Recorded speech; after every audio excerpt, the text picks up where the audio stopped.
ভগবান শ্রীরামের পরম ভক্ত হনুমানজির একটি মন্দিরে পুজো দেওয়ার জন্য সকালবেলাতেই ভক্তদের ঢল নেমেছে। ফুলের ডালা, দূরে দূরে বিভিন্ন দোকান দেখা যাচ্ছে, মিষ্টির দোকান। ভক্তরা এগিয়ে যাচ্ছেন।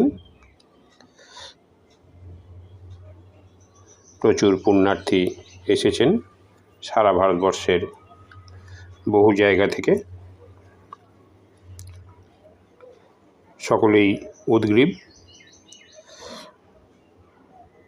হনুমানজির দর্শন পাওয়ার জন্য।